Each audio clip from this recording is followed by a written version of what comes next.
Communication militaire, pourquoi le chef d'état-major appelle à la prudence politique. Salam alaikum wa rahmatullah wa barakatuh, chers frères et sœurs, acteurs de la géopolitique et de la stratégie mondiale. Globe sur la zone Europe-Amérique étincelle. Aujourd'hui, vous vous apprêtez à plonger dans un sujet qui n'a jamais été aussi crucial, la communication militaire et la prudence politique. Si vous êtes un observateur averti, un acteur engagé ou simplement quelqu'un qui cherche à comprendre les coulisses des décisions qui façonnent le monde d'aujourd'hui, alors cette vidéo est faite pour vous. Gyrophare voiture de police. Mais avant de commencer, je vous invite à prendre une action puissante. Abonnez-vous à cette chaîne dès maintenant, activez la cloche, et surtout, likez cette vidéo pour que tous ceux qui s'intéressent à la stratégie géopolitique puissent la découvrir. Partagez-la avec vos amis, vos proches, vos collègues, et ceux qui, comme vous, cherchent à comprendre les enjeux profonds de la communication militaire. Globe sur la zone méridienne. Cloche commentaire. Partagez vos idées et réflexions dans les commentaires, car chaque échange est une source de lumière qui éclaire notre compréhension collective. Ne restez pas passifs. Engagez-vous avec moi et avec cette communauté grandissante. Vos pensées sont plus que bienvenues, elles sont indispensables pour avancer ensemble. Le chef d'état-major appelle aujourd'hui à la prudence politique. Et cette vidéo va non seulement vous expliquer pourquoi, mais aussi comment cette prudence peut déterminer l'avenir de la diplomatie mondiale et des conflits géopolitiques. Restez attentifs, car ce que nous allons explorer ensemble pourrait bien transformer votre façon de voir les enjeux militaires d'aujourd'hui. Clé, nous devons comprendre, nous devons agir avec sagesse. Et cela commence maintenant, avec vous et moi. Dans le paysage institutionnel français, le chef d'état-major des armées occupe une place centrale. Conseiller militaire principal du président de la République, garant de la préparation opérationnelle des forces et figure d'autorité dans les moments de crise. Sa parole, rare et fortement encadrée, possède un poids particulier, car elle engage non seulement l'armée mais aussi la perception que la nation se fait de ses enjeux de défense. Or, depuis plusieurs années, les tensions politiques autour des questions militaires se sont accentuées. Réformes contestées, opérations extérieures, crise internationale et montée de la polarisation médiatique ont rendu chaque prise de position plus sensible que jamais. C'est dans ce contexte que le débat sur l'utilisation, ou la possible instrumentalisation, de la communication militaire refait surface. Comprendre pourquoi le chef d'état-major appelle à la prudence politique nécessite de revenir sur son rôle institutionnel, d'analyser les risques d'un décalage entre paroles militaires et stratégie gouvernementale, puis d'examiner les mécanismes médiatiques et géopolitiques qui alimentent les tensions actuelles. C'est ce parcours que nous développerons dans les sections à venir. Le rôle du chef d'état-major dans la démocratie française. Le chef d'état-major des armées, SEMA, est à la fois la plus haute autorité militaire opérationnelle et un acteur institutionnel essentiel dans l'architecture de la VE République. À la différence d'un simple commandant militaire, il incarne l'interface permanente entre la réalité stratégique du terrain et les orientations politiques décidées au sommet de l'État. Son rôle dépasse largement la coordination des forces. Il représente la continuité, la cohérence et la crédibilité de l'appareil militaire français dans un environnement international souvent instable. Une figure militaire mais aussi institutionnelle. Le SEMA est avant tout le responsable de la préparation et de la conduite des opérations, en France comme à l'étranger. Il supervise l'ensemble des forces, veille à leur disponibilité et garantit la cohérence stratégique des moyens engagés. Mais il est aussi une figure institutionnelle soumise à un devoir de réserve strict. Ce principe limite ses prises de parole publiques et impose une forme de neutralité politique, essentielle pour préserver la confiance entre l'armée et la nation. Lorsqu'il s'exprime, il le fait donc avec prudence, mesurant l'impact que peuvent avoir ces mots sur le moral des troupes, sur l'opinion publique et sur les partenaires internationaux. Le lien entre le politique et le militaire. Dans la tradition républicaine française, l'armée demeure strictement soumise à l'autorité politique. Le président de la République est le chef des armées, et c'est auprès de lui que le SEMA exerce un rôle de conseiller stratégique. Il fournit des analyses, propose des options opérationnelles, éclaire les risques et les conséquences de chaque décision. Cette relation est faite de coopération, mais aussi parfois de tension lorsqu'impératifs politiques et contraintes militaires ne convergent pas. Le SEMA doit alors défendre la réalité du terrain sans franchir la ligne du politique, un équilibre délicat mais fondamental pour éviter toute dérive institutionnelle. Comment la parole du SEMA influence l'opinion? Lorsque le SEMA prend publiquement la parole, son message est rarement anodin. Sa position, son expérience, son autorité morale confèrent à ses déclarations un impact immédiat. Le public perçoit souvent ces mots comme une vérité technique ou stratégique, et les médias les amplifient rapidement. Cette crédibilité naturelle, associée à la confiance que les Français accordent traditionnellement à leurs forces armées, explique pourquoi chaque intervention du SEMA peut peser sur les débats politiques, influencer les partis et parfois même orienter l'agenda médiatique. La parole du SEMA, même mesurée, devient alors un élément du débat public, ce qui renforce la nécessité de prudence et de maîtrise dans sa communication. La communication militaire, cadre, limites et enjeux. La communication militaire en France, bien qu'essentielle à la bonne gestion des crises et des opérations extérieures, demeure strictement encadrée. Contrairement à d'autres institutions ou acteurs publics, l'armée doit veiller à préserver une image de réserve et de neutralité, ce qui limite ses interventions dans le débat public. Chaque prise de parole militaire doit être mesurée, calibrée et en adéquation avec les objectifs stratégiques, tant sur le plan national qu'international. Une communication très encadrée. L'armée communique peu pour plusieurs raisons.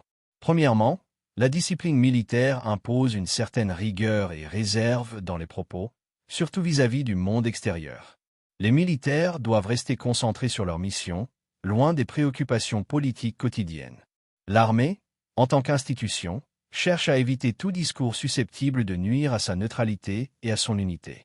Ensuite, la discrétion stratégique est essentielle pour éviter de divulguer des informations sensibles qui pourraient compromettre la sécurité des opérations. Chaque déclaration publique doit donc être réfléchie pour préserver l'intégrité des stratégies militaires, des forces engagées et des alliances internationales.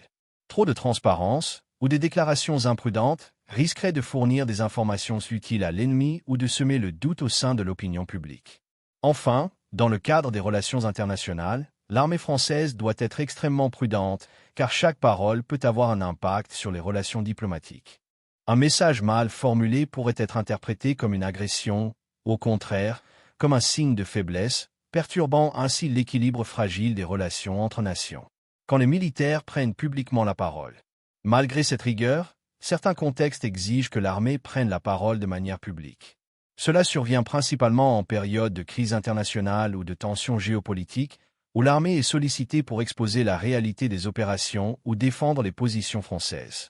Un exemple notable est celui des opérations extérieures, OPEX, où le SEMA ou d'autres hauts gradés peuvent être appelés à justifier les choix militaires et à rassurer l'opinion publique sur les objectifs et la légitimité des engagements.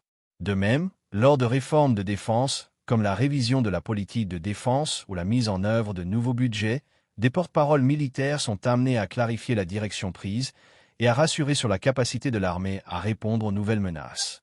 Enfin, après des événements marquants, comme des attentats terroristes ou des crises de sécurité nationale, la parole militaire devient souvent un vecteur clé de mobilisation, d'explication et de soutien aux autorités civiles.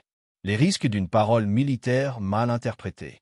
Malheureusement, même la parole la plus mesurée peut être mal interprétée. Le risque de politisation est omniprésent, surtout lorsqu'une déclaration militaire intervient dans un contexte politique sensible.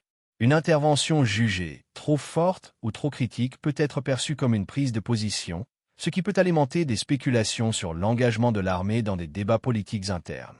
Ce risque est particulièrement élevé dans une période électorale, où les déclarations publiques sont souvent instrumentalisées. De plus, les surinterprétations médiatiques sont fréquentes. Les propos militaires, souvent concis et techniques, sont souvent détournés ou amplifiés par les médias, qui cherchent à capturer l'attention du public. Une phrase mal comprise ou un terme maladroit peut alors se transformer en une polémique nationale. Cela peut perturber le déroulement des opérations ou créer des tensions inutiles avec des alliés. Enfin, une parole militaire mal placée peut entraîner des tensions institutionnelles. Si l'armée prend une position trop tranchée, elle risque de se retrouver en opposition avec les autorités civiles. Ce phénomène peut entraîner une crise de confiance entre les militaires et les gouvernants, voire nuire à l'image des deux institutions aux yeux du public. C'est pourquoi chaque mot doit être soigneusement choisi. Pourquoi le chef d'état-major appelle à la prudence politique. Le rôle du chef d'état-major des armées ne se limite pas à la gestion des forces militaires, il s'étend également à la conservation de l'intégrité et de la neutralité de l'institution militaire. Dans un contexte où la politique et la sécurité nationale sont de plus en plus interconnectées, la parole militaire prend une dimension particulière. Le SEMA appelle régulièrement à une prudence absolue dans l'expression publique de l'armée, pour éviter qu'elle ne soit perçue comme une pièce dans le jeu politique. Les risques associés à une instrumentalisation de l'armée sont multiples et peuvent avoir des conséquences dramatiques sur le fonctionnement de la démocratie française. Les dérives possibles d'une instrumentalisation de l'armée. L'une des premières dérives que le SEMA redoute est l'utilisation de l'armée comme un argument politique. Dans un climat de polarisation politique croissante, la tentation peut être forte pour certains responsables de recourir à l'autorité militaire pour renforcer leur légitimité ou légitimer des positions impopulaires. L'armement de l'institution militaire pour servir un agenda politique fragilise l'équilibre républicain et pourrait entraîner une perte de confiance dans l'armée, qui risquerait alors de ne plus être perçue comme neutre, mais comme une extension du pouvoir en place. Une instrumentalisation excessive de l'armée comme outil politique représente donc un risque pour l'équilibre démocratique. La séparation des pouvoirs, un principe fondamental de la République, pourrait se voir remise en question si l'armée commence à être associée à des stratégies politiciennes. Ce phénomène menace l'indépendance et la crédibilité de l'armée, éléments essentiels à son efficacité. De plus, la perte de neutralité perçue représente un risque majeur. L'armée doit pouvoir garantir sa capacité à mener des missions au-delà de toute considération politique. Si elle est associée à un camp ou à une idéologie, cette indépendance est compromise. L'implication de l'armée dans des débats politiques internes pourrait non seulement éroder son image de force républicaine, mais également créer des divisions internes au sein des forces armées elles-mêmes, affectant ainsi leur cohésion. Exemple de tensions historiques en France. L'histoire de la France est marquée par plusieurs moments où l'armée et la politique se sont trouvées en opposition. Un des exemples les plus célèbres reste l'affaire Dreyfus à la fin du XIXe siècle, où des membres de l'armée ont été perçus comme prenant position contre le gouvernement républicain. Cette crise a révélé à quel point l'implication de l'armée dans la politique pouvait remettre en question l'autorité de l'État civil et déstabiliser la société. Un autre exemple plus récent remonte à mai 1968, lors des manifestations étudiantes et des grèves générales. L'armée, placée en alerte, a été perçue comme prête à intervenir. Bien que l'armée n'ait pas été engagée dans le conflit, l'utilisation de l'armée pour maintenir l'ordre public a ravivé les débats sur son rôle et son implication dans les affaires internes du pays. Ces événements ont montré que l'instrumentalisation militaire à des fins politiques peut être une source de tensions internes et de conflits sociétaux. Pourquoi la prudence est vitale aujourd'hui? Le contexte international actuel rend cette prudence d'autant plus cruciale. Le monde fait face à un déséquilibre géopolitique croissant, marqué par des crises en Ukraine, au Moyen-Orient, et une montée en puissance de la Chine. Dans ce contexte, l'armée française doit rester une force cohérente et prête à intervenir, sans être prise dans les luttes politiques internes. Les décisions stratégiques, notamment celles liées aux interventions militaires ou à la défense nationale, doivent se faire sur des bases solides, réfléchies et sans l'influence des agendas partisans. Par ailleurs, l'opinion publique française est extrêmement sensible aux questions de défense et de sécurité. Les répercussions d'une mauvaise gestion de la communication militaire sont nombreuses, elles peuvent affaiblir la légitimité des actions de l'armée et fragiliser la confiance du peuple dans ses dirigeants. En période de tension, notamment face à des attaques terroristes ou des crises militaires, la communication doit être claire, concise et non partisane. Enfin, l'importance de ne pas mélanger stratégie militaire et politique intérieure reste capitale. La stratégie militaire doit être guidée par la sécurité nationale et l'efficacité opérationnelle, non par des considérations électorales ou idéologiques. Les moments où la politique et l'armée se confondent sont souvent ceux où la confiance en l'une ou l'autre est la plus mise à mal.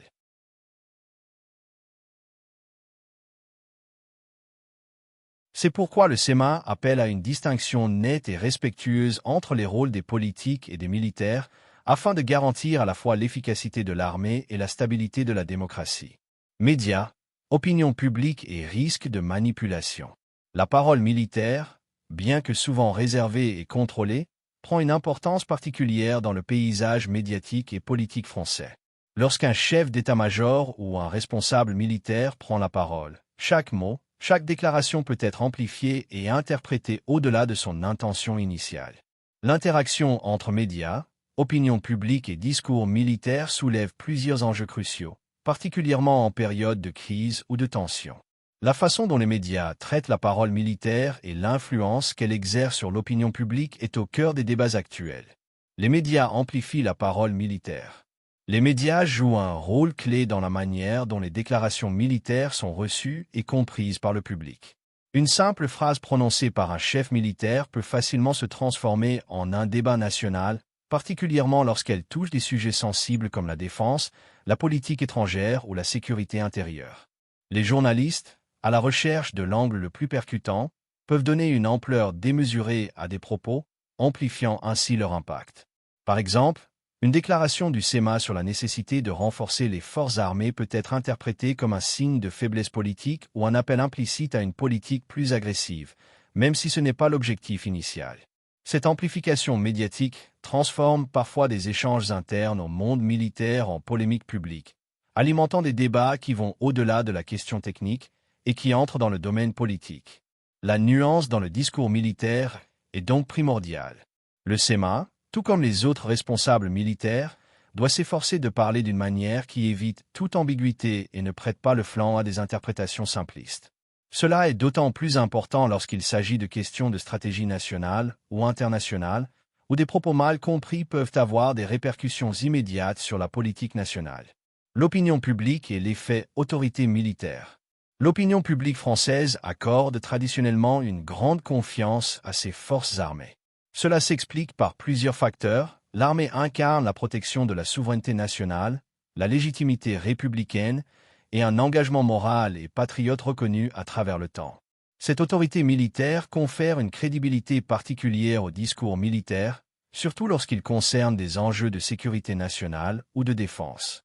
Lorsque des responsables militaires prennent la parole, cela a un impact direct sur les débats politiques, car les Français perçoivent souvent leurs propos comme étant fondés sur l'expérience et le réalisme stratégique.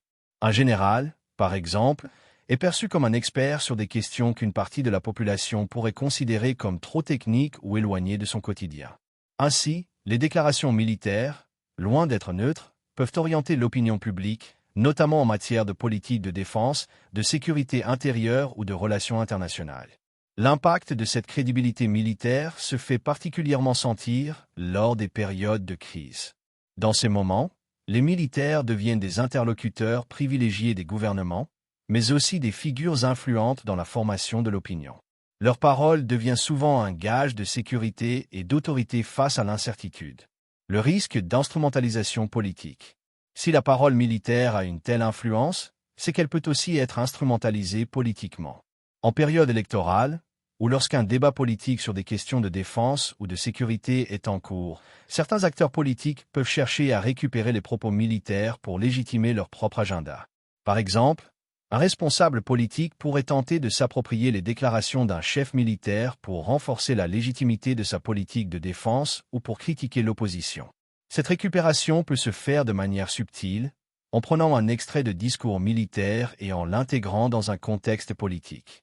Cette manipulation des propos militaires est un danger pour la neutralité de l'armée et peut perturber l'équilibre délicat entre le monde militaire et le monde politique. Un simple changement de contexte ou d'intention peut transformer une déclaration rationnelle en une prise de position partisane. L'effet est d'autant plus renforcé avec l'amplification des propos sur les réseaux sociaux. Sur Internet, les déclarations militaires peuvent être rapidement détournées ou simplifiées, menant à la construction de narratifs qui ne correspondent pas à la réalité des faits. Les réseaux sociaux, avec leur portée instantanée, alimentent des débats souvent polarisés, où une simple phrase militaire peut devenir un outil de division, au lieu de nourrir un débat serein et informé. Cette amplification par les médias et les réseaux sociaux peut conduire à une perception erronée des enjeux, à la polarisation de l'opinion publique et à des tensions politiques supplémentaires, ce qui, dans le contexte actuel, pourrait compromettre la stabilité de la politique de défense nationale. La place de l'armée dans les enjeux géopolitiques actuels. L'armée française se trouve aujourd'hui au cœur de nombreux enjeux géopolitiques mondiaux, dans un contexte international de plus en plus complexe. De l'Afrique au Moyen-Orient, en passant par l'Ukraine ou la cybersécurité, les défis sont nombreux et de plus en plus variés. Chaque intervention, chaque décision militaire a des répercussions à la fois sur le plan stratégique, diplomatique et sur l'opinion publique. Dans ce cadre, l'armée doit naviguer avec prudence pour éviter d'être perçue comme un instrument de la politique intérieure, tout en répondant aux besoins urgents de la nation et de ses alliés. Le rôle de l'armée devient ainsi à la fois plus crucial et plus délicat. Une armée très sollicitée.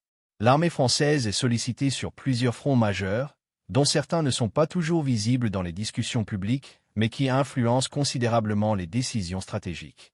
En Afrique, la France est impliquée depuis plusieurs années dans la lutte contre le terrorisme, notamment au Sahel, avec des opérations comme Barkhane. Ces missions militaires sont perçues à la fois comme un engagement pour la sécurité des nations africaines, mais aussi comme un élément de la politique étrangère de la France, ce qui peut créer des tensions internes concernant la durée et les objectifs de ces interventions. Sur le plan européen, la situation en Ukraine a mis l'armée française sous une pression nouvelle. L'engagement militaire de la France au sein de l'OTAN et de l'UE dans le soutien à l'Ukraine face à l'agression russe renforce la nécessité de maintenir une posture stratégique forte. Dans le même temps, la France est confrontée à un contexte mondial de tensions croissantes, avec l'ascension de la Chine dans le secteur Indo-Pacifique et une montée en puissance des menaces en cybersécurité, où l'armée est appelée à protéger non seulement les frontières physiques du pays, mais aussi ses infrastructures numériques sensibles. Ces missions multiples et diversifiées sollicitent constamment les capacités de l'armée française, qui doit jongler entre ses engagements extérieurs et la défense de son propre territoire. Un contexte international qui fragilise la frontière politique-militaire. Le contexte international actuel fragilise de plus en plus la frontière entre politique et militaire. Les pressions stratégiques qui s'exercent sur les gouvernements, en particulier en raison de la multiplication des conflits et des menaces transnationales, poussent souvent les dirigeants à faire appel à l'armée pour des réponses rapides et visibles. Ces décisions, bien que légitimes d'un point de vue militaire, peuvent parfois être perçues comme des choix politiques, notamment lorsqu'elles sont utilisées pour légitimer certaines positions sur la scène internationale, ou plus localement, pour apaiser des tensions internes. De plus, les attentes de l'opinion publique vis-à-vis des forces armées sont de plus en plus élevées. La société civile attend de l'armée qu'elle soit à la fois capable de protéger les citoyens et de défendre les intérêts du pays à l'étranger, tout en restant un modèle de neutralité et de discipline. Cette pression exercée par l'opinion publique, combinée à des objectifs stratégiques parfois contradictoires, crée un environnement où l'armée se retrouve à jouer un rôle diplomatique parfois ambivalent. L'interprétation des actions militaires par l'opinion publique devient un terrain miné, où les décisions militaires peuvent être perçues soit comme des réponses à des menaces réelles, soit comme des manœuvres politiques visant à conforter un pouvoir en place. Pourquoi la communication doit rester maîtrisée? Dans ce contexte international complexe, il est impératif que la communication de l'armée reste maîtrisée et professionnelle. Le SEMA et les autres responsables militaires doivent être conscients du pouvoir de leurs paroles et de l'impact qu'elle peut avoir sur la perception de l'armée, tant à l'intérieur qu'à l'extérieur du pays. Une communication claire et cohérente permet de préserver la crédibilité de l'armée aux yeux des citoyens et des partenaires internationaux. Il est essentiel que l'armée continue d'être perçue comme une institution indépendante, dédiée à la défense du pays et non à la défense d'intérêts politiques immédiats. Cela permet également de maintenir la cohérence diplomatique. Chaque déclaration militaire a des répercussions sur la scène internationale, et une prise de position trop marquée ou mal formulée peut compromettre les relations avec des alliés stratégiques, voire donner des arguments aux adversaires de la France. En période de tensions géopolitiques, comme en Ukraine ou dans le Sahel, il est crucial que les messages militaires ne contredisent pas les objectifs diplomatiques du gouvernement, mais viennent plutôt les soutenir de manière harmonieuse. Enfin, une communication maîtrisée permet d'éviter de nourrir des tensions internes. Lorsque l'armée prend une position publique trop tranchée ou se fait l'écho d'une politique intérieure, elle risque d'entrer en conflit avec les différentes sensibilités politiques et sociales. Cela pourrait affaiblir sa position institutionnelle et provoquer une remise en question de son rôle. En restant neutre et pragmatique, l'armée garantit sa capacité à rester un vecteur de stabilité et non un facteur de division. Au terme de cette analyse, il apparaît clairement que le rôle du chef d'état-major des armées dans la démocratie française est complexe et stratégique. En tant qu'organe clé de l'armée, le SEMA doit garantir à la fois la sécurité nationale et l'indépendance des forces armées, tout en maintenant une neutralité absolue vis-à-vis du monde politique. Le danger de l'instrumentalisation de l'armée à des fins politiques est réel et porte des risques pour l'équilibre démocratique, menaçant la crédibilité et la légitimité de l'institution militaire. Dans ce contexte, la prudence dans la parole militaire est non seulement nécessaire, mais vitale. Le SEMA, en appelant à une maîtrise rigoureuse de la communication, protège l'indépendance de l'armée et prévient la polarisation des débats internes, tout en assurant une relation harmonieuse entre le pouvoir militaire et le pouvoir civil. Il est crucial que la parole militaire demeure claire, cohérente et dissociée des jeux politiques pour préserver la stabilité de la République. Le rôle des armées dans les crises contemporaines, qu'elles soient géopolitiques, sécuritaires ou sociales, ne cesse de croître. Cela ouvre un champ de réflexion essentiel pour comprendre comment l'armée doit s'adapter aux enjeux du XXIe siècle tout en restant fidèle à son rôle républicain. Une réflexion sur l'équilibre entre engagement militaire et démocratie est donc plus pertinente que jamais. En fin de compte, chers amis, la prudence politique dans la communication militaire est plus qu'une simple recommandation. C'est un impératif stratégique. Chaque action et chaque parole peuvent façonner notre avenir collectif. Le chef d'état-major nous rappelle l'importance de ne jamais agir à la hâte, mais de toujours réfléchir avant d'agir pour éviter des conséquences irréparables. Nous devons comprendre que dans un monde aussi complexe, notre rôle n'est pas seulement d'être spectateur, mais de participer activement à la réflexion. Vous êtes des acteurs clés dans ce grand puzzle géopolitique, et en restant informés et engagés, vous pouvez réellement faire la différence. Ô Allah, guide-nous sur le droit chemin, accorde-nous davantage de savoir, et aide-nous à faire le bien à chaque instant. Amin.